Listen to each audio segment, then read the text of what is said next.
نحمده ونصلي على رسوله الكريم أما بعد أعوذ بالله من الشيطان الرجيم بسم الله الرحمن الرحيم إن الله وملائكته يصلون على النبي يا أيها الذين آمنوا صلوا عليه وسلموا تسليما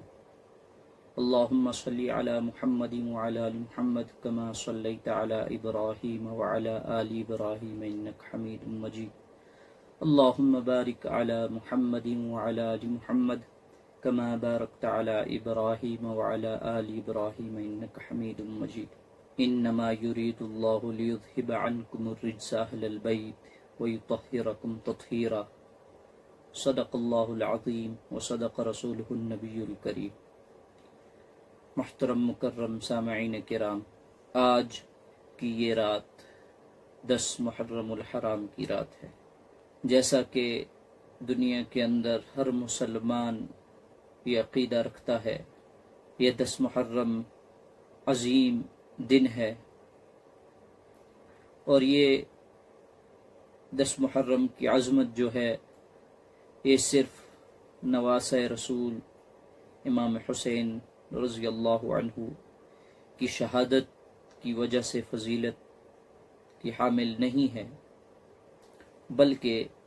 اللہ تبارک و تعالی نے 10 محرم کے اسی دن کو پہلے ہی سے فضیلت بخشی ہے۔ اس 10 محرم کے دن آدم و حوا علیہم السلام کی توبہ قبول ہوئی۔ اس 10 محرم کے دن نوح علیہ السلام کی کشتی طوفان نوح سے بچ کر جودی پہاڑ پر آ ٹھہری۔ اسی 10 محرم کے دن ابراہیم علیہ السلام کو جو نمرود نے آگ میں پھینکا تھا وہ گلے گلزار بن گئی، ٹھنڈی پڑ گئی، اس آگ سے نجات حاصل ہوئی۔ اسی 10 محرم کے دن یونس علیہ السلام کو مچھلی کے پیٹ سے نجات ملی۔ اسی 10 محرم کے دن موسیٰ علیہ السلام کو فرعون کے عذاب سے، اس کی جبر سے، اس کے ظلم سے نجات حاصل ہوئی۔ یہی 10 محرم کی تاریخ تھی کہ یعقوب علیہ السلام کو جو مرض لاحق ہوا تھا اس سے نجات حاصل ہوئی۔ اس کے علاوہ ابراہیم علیہ السلام کے اوپر صحیفے اسی 10 محرم کے دن نازل ہوئے۔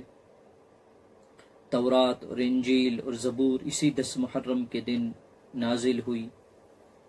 نبی اکرم صلی اللہ علیہ وسلم کے زمانے میں بھی اس 10 محرم کو عظمت حاصل تھی۔ نبی اکرم صلی اللہ علیہ وسلم نے دیکھا کہ یہود و نصارہ اس 10 محرم کے دن کو عید کی طرح مناتے ہیں، تو آپ نے جب ان سے وجہ دریافت فرمائی تو انہوں نے کہا کہ ہمیں اسی 10 محرم کے دن موسیٰ علیہ السلام کو فرعون کے جو ہے ظلم و ستم سے نجات حاصل ہوئی، موسیٰ علیہ السلام کو، بنی اسرائیل کو، تو ہم اس لیے اس دن کو عید کا دن کی طرح مناتے ہیں۔ بہرحال یہی وہ 10 محرم کی تاریخ ہوگی جب قیامت ہوگی۔ اس سے پہلے ایک قیامت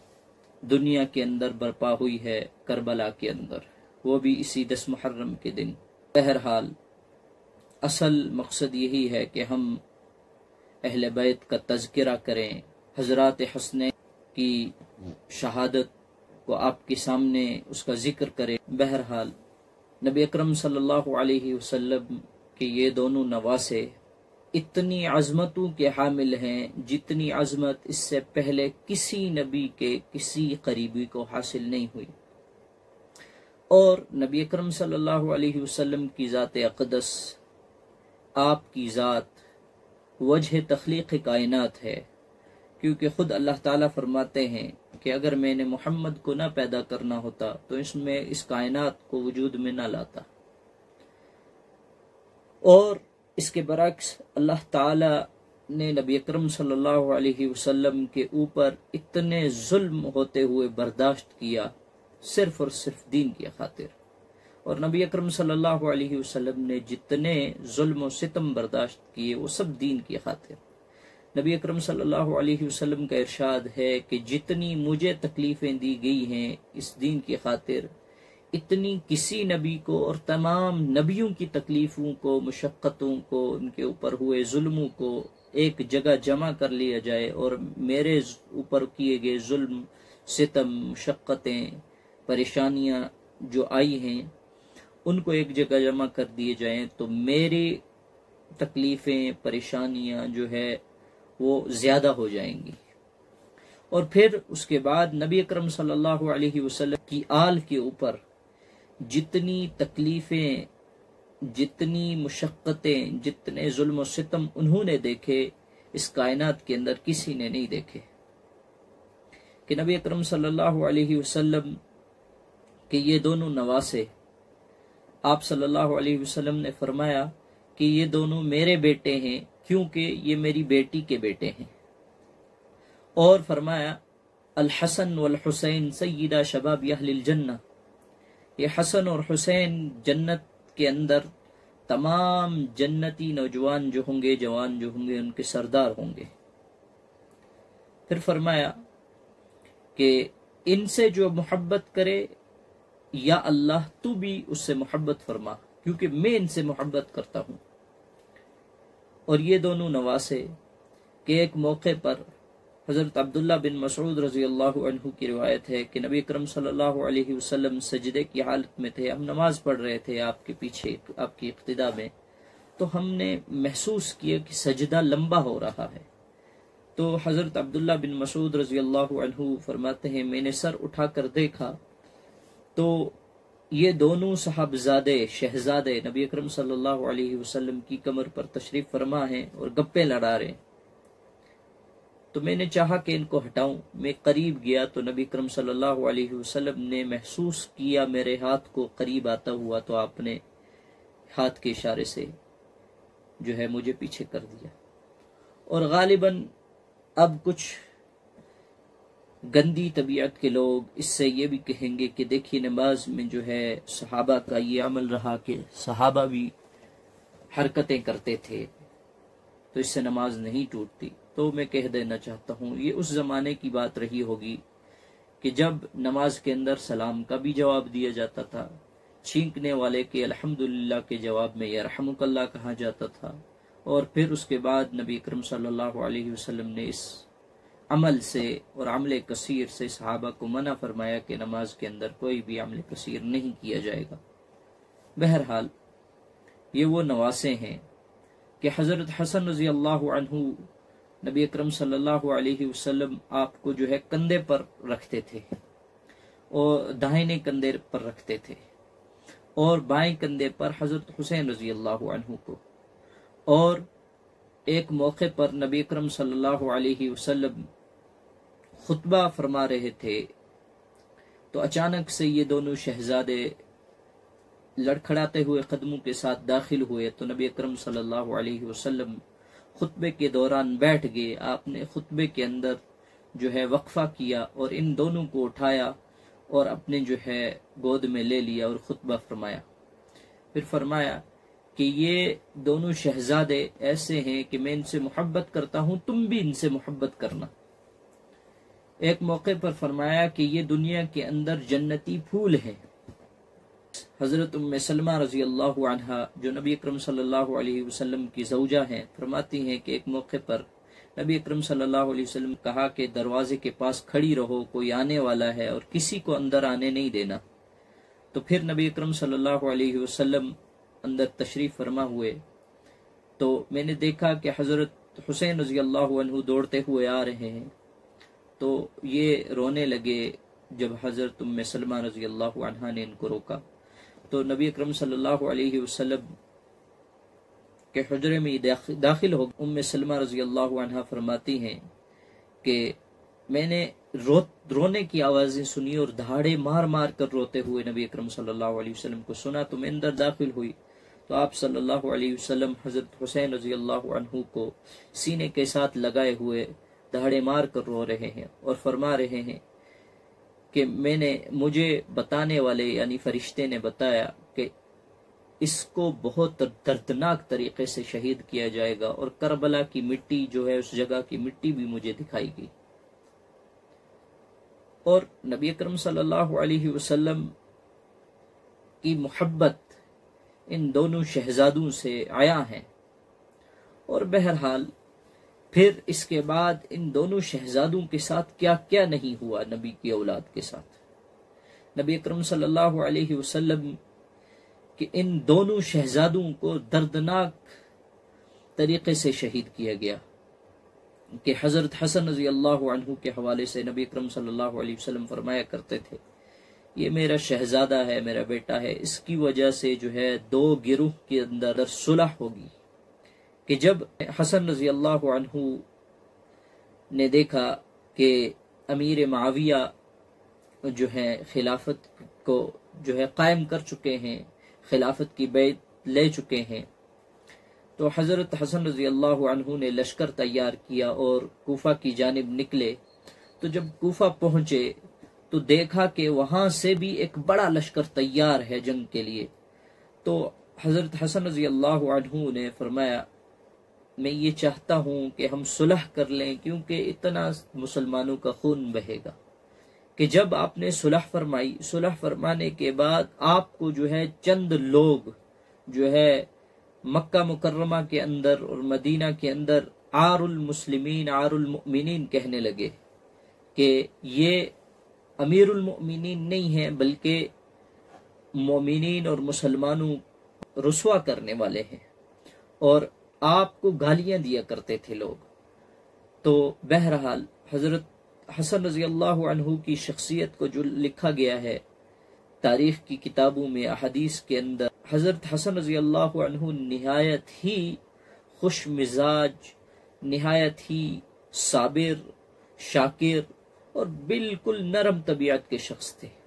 اور حضرت حسن رضی اللہ عنہ جو ہے نبی اکرم صلی اللہ علیہ وسلم کے مشابہ تھے، حضرت علی کے مشابہ تھے،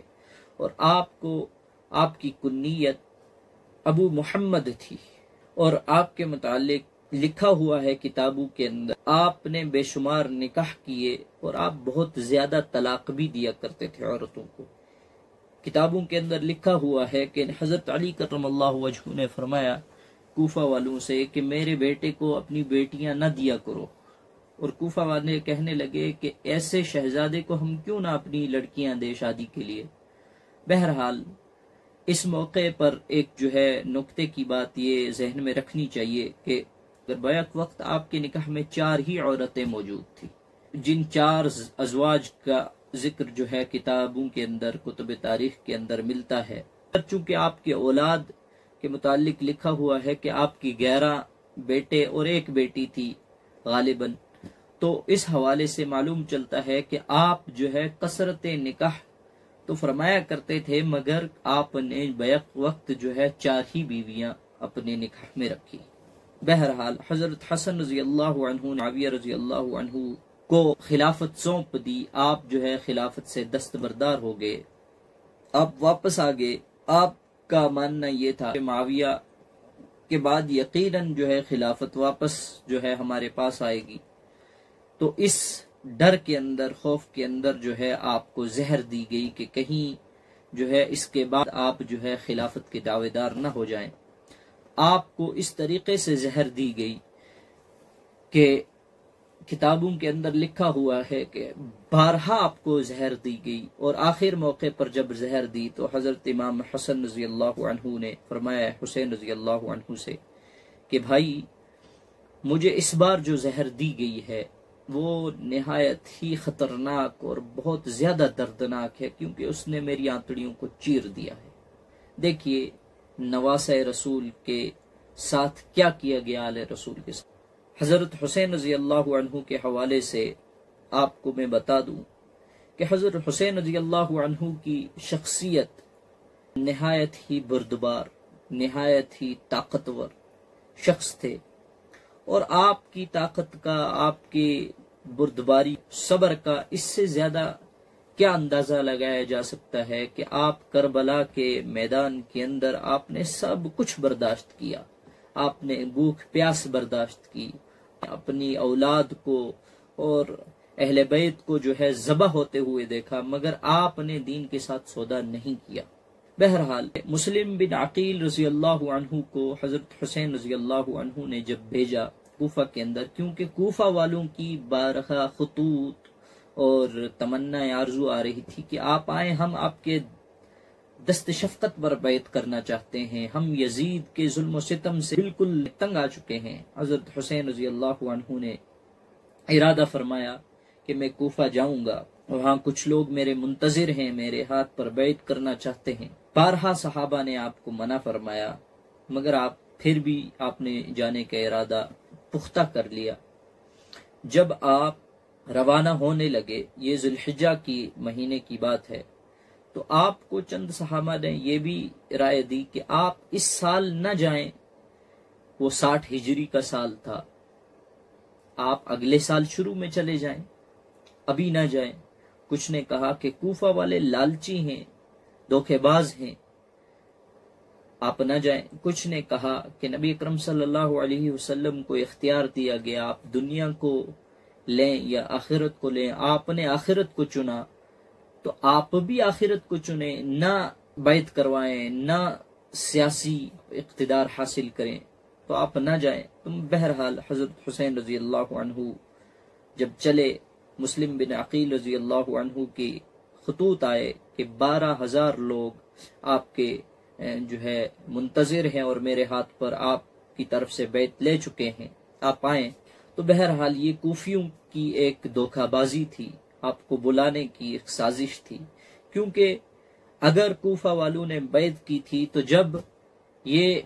منظر پیش آ رہا تھا، یہ واقعہ پیش آیا، تو وہی کوفہ والے کیوں نہیں یزید کے خلاف کھڑے ہو گئے، انہوں نے کیوں نہیں بغاوت کی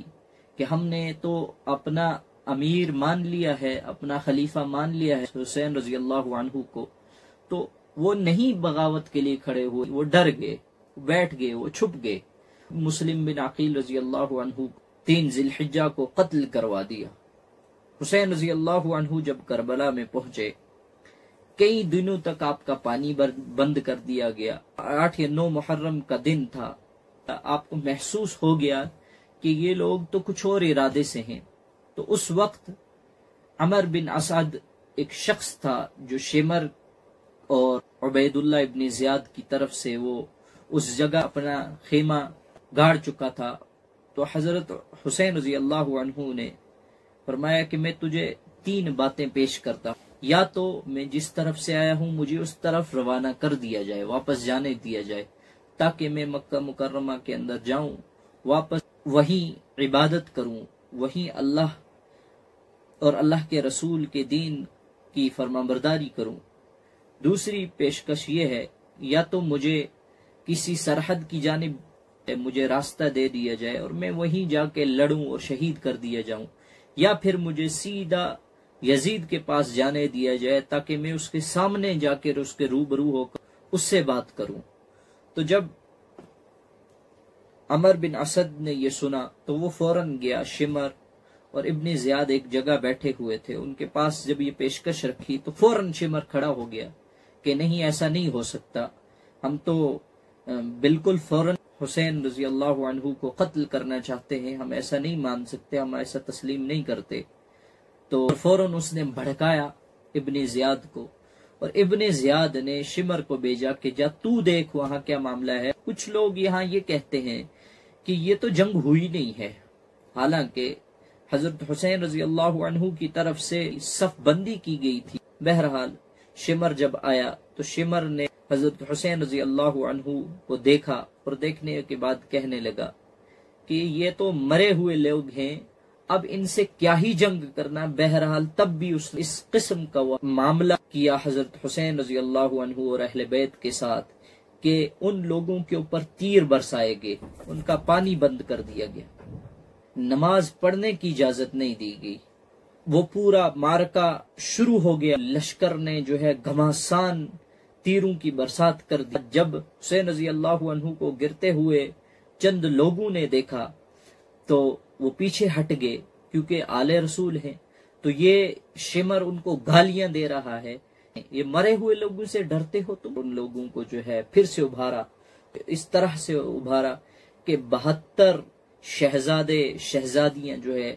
شہید کر دیے گئے۔ اور یہیں تک نہیں، بلکہ جب حضرت حسین رضی اللہ عنہ شہید کر دیے گئے، آپ کی لاشوں پر گھوڑے دوڑائے اہل بیت کی لاشوں پر، پھر اس کے بعد جو ہے آپ کا سر کاٹ کر لیا گیا، ایک تھال میں لیا گیا، ابن زیاد کے پاس پیش کیا گیا، اور پھر وہاں سے یزید کے پاس پیش کیا گیا۔ ابن زیاد حضرت حسین رضی اللہ عنہ کی طرف دیکھتا ہے اور کہتا ہے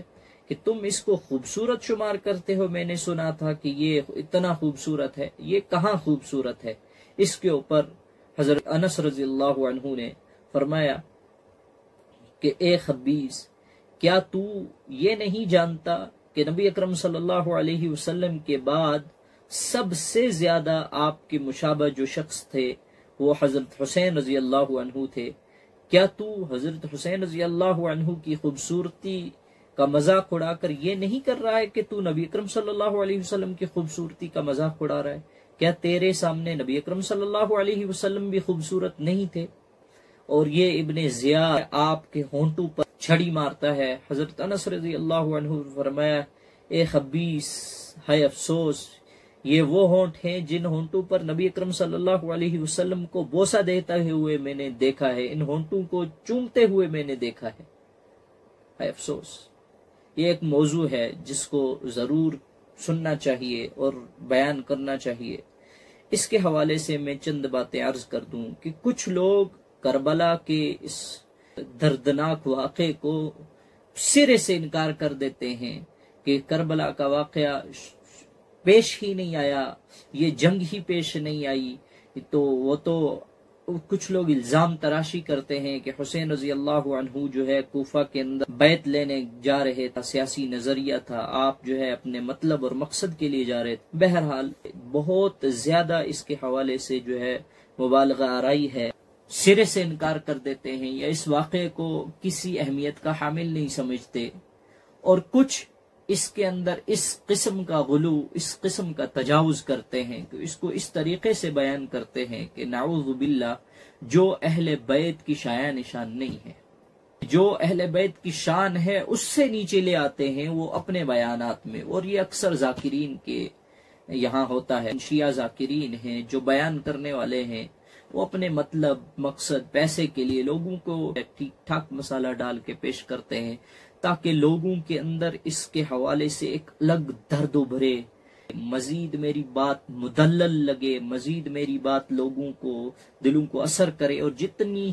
دل کے اوپر اثر کرے گی اتنے ان کے جیب کھلیں گے اور میرا فائدہ ہوگا، اور اس کے اندر حد درجے کا غلو کیا جاتا ہے۔ میں ایک بات اکثر کہتا ہوں اور مجھے بہت زیادہ تنقید کا شکار کیا جاتا ہے، میں کہتا ہوں کہ کون شخص ہے ہم میں سے جو یہ چاہے گا کہ اگر میری بیٹی کے ساتھ ایسا معاملہ پیش آئے، اس کی دردناک طریقے سے اس کی بے حرمتی کی جائے، اس کی عزت کو تار تار کیا جائے، اس کی ناموس کو بالکل روندا جائے، اور اس کے بعد اس کو قتل کر دیا جائے، شہید کر دیا جائے، اور مجھے جب اس کا موقع ملے کہ مجھے کہیں یہ بات پیش کرنی ہو تو کیسے میں گوارا کروں گا کہ بالکل مسالہ ڈال ڈال کے میں بیان کروں کہ میری بیٹی کے ساتھ یہ ہوا، اس کے کپڑے ایسے پھاڑے گئے، یہاں سے کپڑا پھاڑا، یہاں سے کپڑا پھاڑا، اس طریقے سے اس کو لٹایا گیا، اس طریقے سے گھسیٹا گیا، اس طریقے سے اس نے چیخیں ماری، اس طریقے سے۔ میں تو یہ کہوں گا کہ بھائی میرے دل کے زخموں کو نہ کرید، میرے دل کے زخموں کے اوپر نمک نہ چھڑک۔ میں تو یہ کہوں گا، اور میں کہوں گا کہ میں اپنی زبان سے وہ منظر بیان نہیں کر سکتا، میں اور میرا اللہ جانتا ہے۔ بہرحال جو ہوا ہم نہیں جانتے، ہمیں تو تاریخ کی کتب کو پڑھتے ہیں، ہم اس منظر کو بیان کیسے کر سکتے ہیں؟ چلیے اگر بیان بھی کرنا ہے تو وہ چیزیں بیان کی جائے جس سے امت کو سبق حاصل ہو۔ وہ کیا ہے؟ حضرت حسین رضی اللہ تعالیٰ عنہ پر حملہ ہو رہا ہے، آپ پیاس کی شدت کے اندر ہیں، پیاس بھی برداشت کر رہے ہیں، اور ابن اسید جزی رحمۃ اللہ علیہ وفات 630 ہجری الکامل فی التاریخ میں لکھتے ہیں واشتد عطش الحسین فدنا من الفرات لیشرب فرما حسین بن نمیر۔